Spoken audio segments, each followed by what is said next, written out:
welcome back. I'm Tedward. Welcome to New England, where it's starting to feel like spring, and welcome back to my 2023 Honda Civic Type R, the FL5. But despite the fact that it's looking pretty nice, the trees are starting to get some buds on them, and the flowers are beginning to bloom, we are getting a nor'easter coming in the coming days. It's going to snow again, which is why we're still on the winter setup with the Blizzak, very aggressive WS90s. These are some great little snow tires, and my car has not really been driven since the last time you saw it, when I went up to Maine to visit my family up there, because I have a new little niece who's actually here right now in this sea of white cars. So what I have been driving lately is my GX460. I love that car, an eminent white pearl, and now that it's all solved, and by solved I mean it was replaced, because the one that I had when my niece was born had lots of vibrations, so I was leaving it alone and using the Type R as my little winter vehicle. But now I don't have to do that,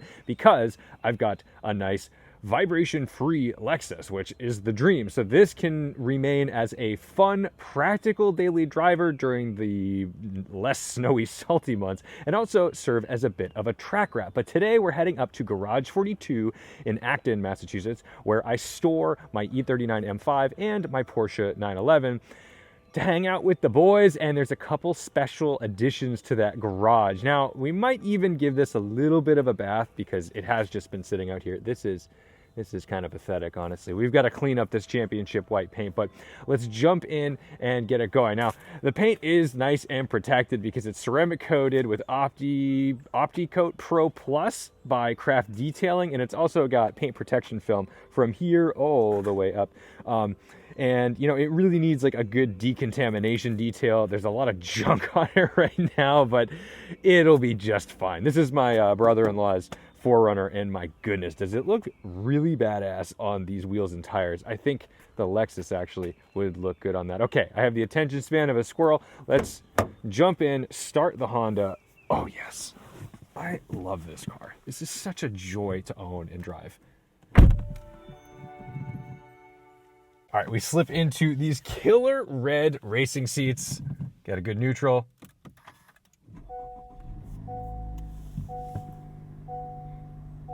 And even though I'm not the hugest fan of glass displays, I actually really do like the Honda display. I think it works really well. And even like when you put it into plus R mode, you get this great tachometer reminiscent of the Honda S2000. I'm going to be taking this out on some track days this year. Something that I need to do is go ahead and disable the navigation system in this infotainment system, because it just does not have the RAM to deal with Waze and other things. It just gets so slow and backed up. It's kind of a bummer. And my buddy, one of my best friends, found a great way to disable the navigation through the screen in order to open up a little bit of memory. Something that's really nice about this car, and I've been driving a lot of other new cars lately. Ooh, nice. Got some AC going. Knock that down a bit, is the controls on this car are just so simple. The only thing that I'm lacking is a physical handbrake. We've got this little parking brake flippy button thing, which is not my favorite, but we can forgive the car for some of those nuances. What I do love is that there's nice services, nice things to touch in a relatively, cheap platform. Remember, yes, the Type R, quite an expensive vehicle at about $45,000, but the Civic starts in the 20s. So, that means that I'm getting $25,000 to $30,000 parts in this car, despite its extravagant cost for being a Type R.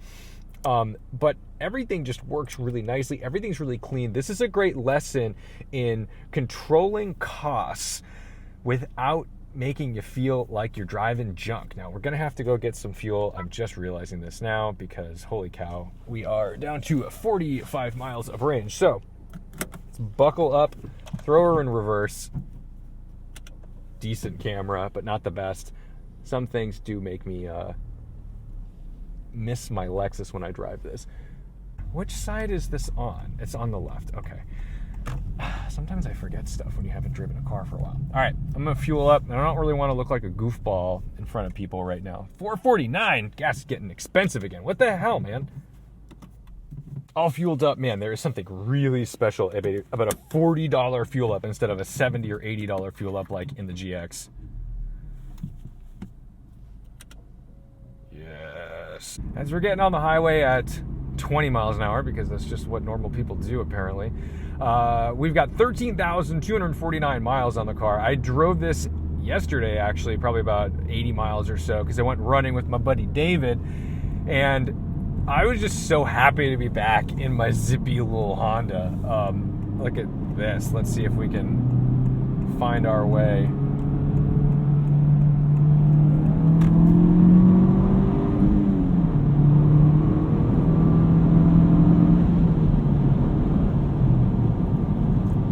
And I'm already speeding.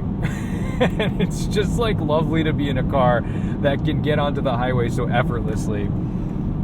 Unlike the GX, which sure, you can open up the GX, but it has about the same amount of power as this, around 300 horsepower, and it weighs a heck of a lot more, and it uses a ton of fuel. So like in the GX, I typically just kind of nurse it, because what's the point? I just go, 72 miles per hour. This doesn't have the cruise control stock that the Lexus does, but I do love Honda's cruise control integration because it's natural and it's right on the wheel. More brands need to figure out how to make super intuitive cruise control situations.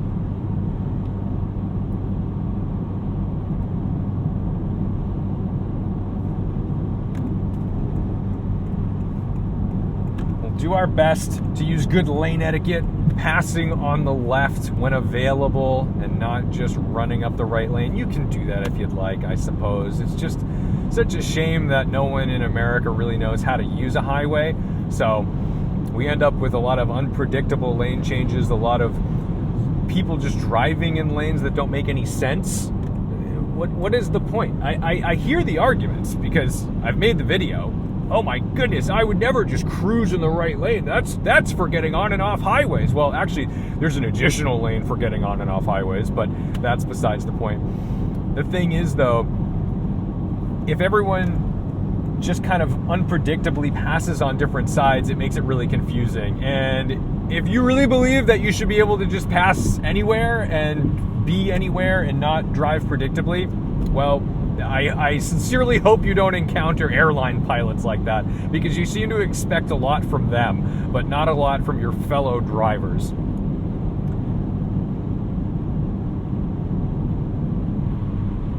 See, it looks like they're not going faster than them. Could have just hung there. No reason to be there. That's fine. Don't know what it is. Everyone's so territorial. Hey, get off your phone, buddy. Crossing the lines. It's crazy. There's another thing, though. People say that, like, oh, well, it's only for exiting and entering. Well, like, there was an exit ramp back there. There's an exit ramp up there. Like, so that means that all of this right lane is just for nothing? This is all just wasted pavement for no reason. For absolutely no reason.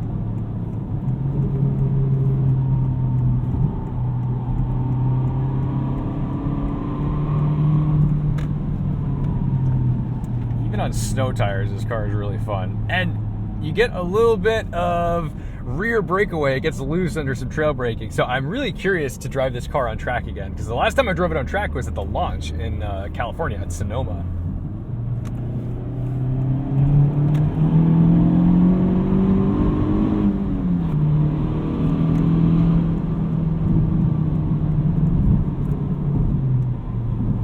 But I want to play with it on my own and on some less sticky tires, because when we drove it at the launch, we were on Cup 2s. That's a sticky tire. That is not what I have on the car, although you could get them as a dealer option. So it wasn't a cheater tire. It kind of is, but it kind of isn't, because you can option them on the car. I don't know how many people actually got Cup 2s on their car from the factory.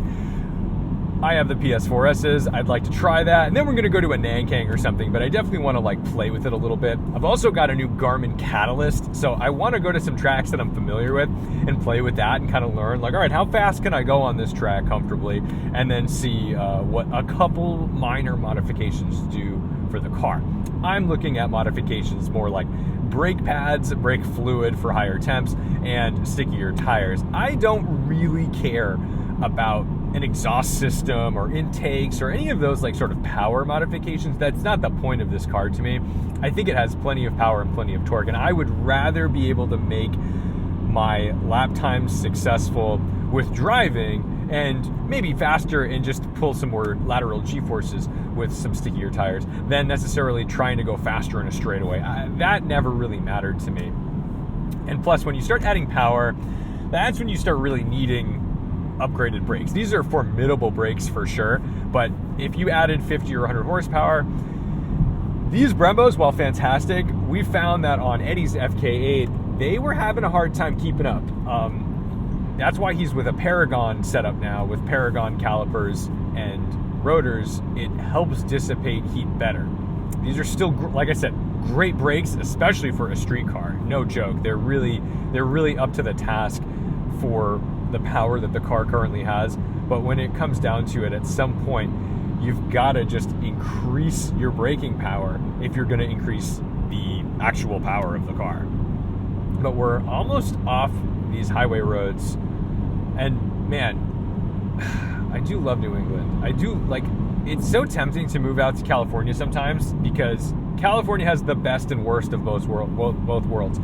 In Los Angeles, you're going to be driving in like nightmare traffic, crummy roads.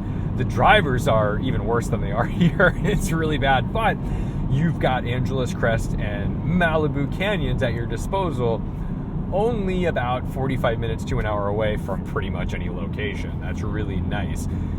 You don't have that here. I don't have the ability to just be in Vermont or New Hampshire on fantastic mountain roads in an instant. It's going to take me a little bit of time, 3-4 hours. It's a whole day commitment. I can't do Good Vibes Breakfast Club in Massachusetts because there's nothing like it in the country, really. That is a very unique spot.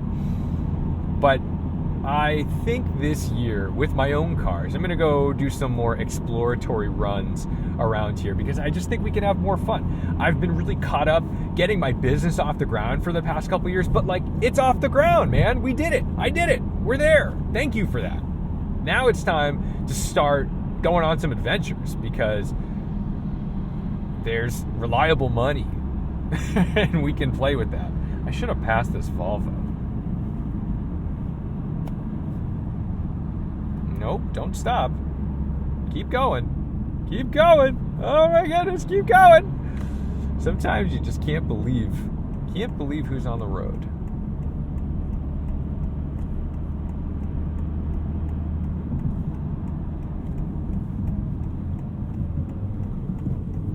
I'm pretty lazy and I leave the rev match function on in this car. It's really good. It's really, really good. Part of it too is like, as much as I love this car, this engine isn't my favorite thing in the world. It's still between shifts. You know, I don't like power shift this car. I'm not drag racing it. So if you take a little bit of time between shifts, especially when you're really getting on it, you're gonna fall out of boost. It's just part of it. This is why cars with like paddle shifters and stuff with twin turbo engines are able to really make the most of their power because the transmissions are so fast that they just are maintaining that intake pressure and they never have to like regain it. When you get into like an SL65 AMG Black Series, a V12 bi-turbo, a bit-turbo, that 5-speed automatic like slush box that's in that car, it does actually take some time between shifts and you do fall out of boost in that car. It's kind of wild.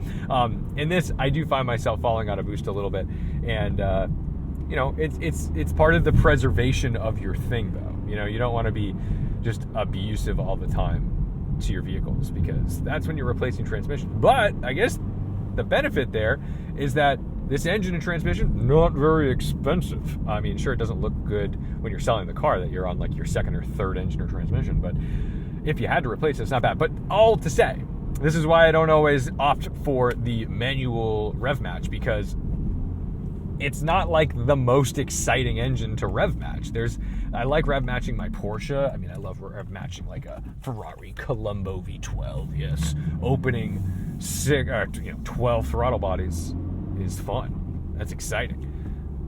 But on this, it's fine. I'm okay with the computer doing a little bit of the work. This car is more about the chassis. I mean, the power is certainly formidable and exciting, but the tactility, driving experience in this chassis, suspension tuning, it's quite good.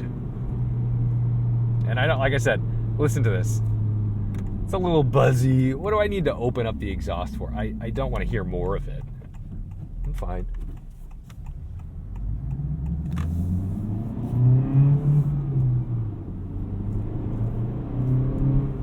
And you can really feel all the buzziness kind of come through the pedals. It's fun. It's very Honda. That is a very Honda vibe. But we're coming up here on Garage 42, and it's just such a castle at this point. It's really cool. We've got gates. This is where you want to protect your vehicles. Yes, the gates are currently open because David is here. We go across what we hoped was going to be a drawbridge. We kind of opted out of that. There was almost a drawbridge here. That is true. And we'll park up next to the GT4 RS. Ooh, we'll go in this spot.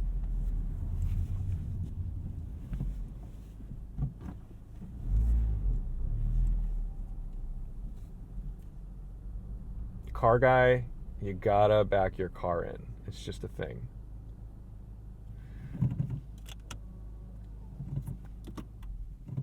All right, let's get in there, and I want to show you around what's going on at Garage 42 right now, because there's some wild stuff. All right, back in Garage 42, we've got some fun toys. We've got our buddy David, the proprietor of such a lovely establishment, and some fun toys. Oh, I miss driving that Integrale. Gonna have to get on that soon. But there's a really special thing in here that I've got to show you, because Team Champagne Ninjas has built the most insane Suburban of all time. Well, I suppose Icon built it, but this is the Chevy of your dreams. It has a Nelson Racing twin turbo V8 making, I think, 1,000 horsepower, and that's on basically low boost. This is the drivable version of it. And if you are a hot rodder, a Chevy guy, a big block guy, I mean, geez, look at this. This is the craziest engine I've ever seen, and this is the first time I'm seeing it, and it lives here at Garage 42. Every single detail on this car is like perfected. Everything. Look at the shaved bumper. Look at these. You can tell it's a Team Champagne Ninjas car by the HREs, because so many of you have sounded off in the past about the LFA and how you hate its wheels. Well, too bad, because they're on basically everything at this point. Holy cow, look at these. Stop it. This is the most solid vehicle I've ever experienced. Wait, we gotta go sit in this thing. Come on. She's fresh. You gotta be a little abusive until we break in those doors. Oh my God. Oh, we're gonna be careful with this.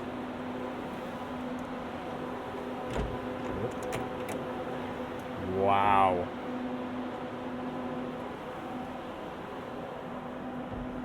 I wonder how this opens. Is there a thing here?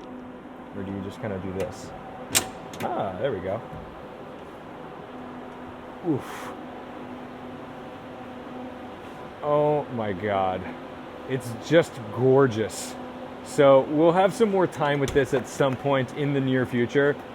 But I wanted to just show you that this is here, because this might be the pinnacle of suburban driving. And Icon, man, they really outdid themselves with this. I can't wait to drive it and hear it. I mean, geez, everything on this thing is custom. Not a single piece of the original car, like, other than the chassis and everything. I mean, everything looks new and perfect. Oh, everything looks like it's been built just for this car. Oh, man. Team Champagne Ninjas, you have outdone yourself. I love that it has crank windows too. Let's see. Does it? Am I wrong? Oh my God, are you kidding me? These are power windows, and this is just down and up. Dude, I've never seen that before. What on earth? Oh my God. All right, well, thank you guys so much for watching, liking, commenting, and subscribing. We're going to be back at Garage 42 very soon, because I have to pick up my toys, which are somewhere. Before we go, I should also show you the CLK DTM.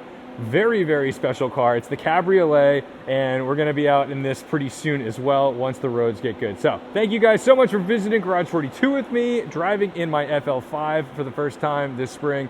Don't forget to respect the drive, and I'll see you in the next one. Hey, yeah, that looks like mine.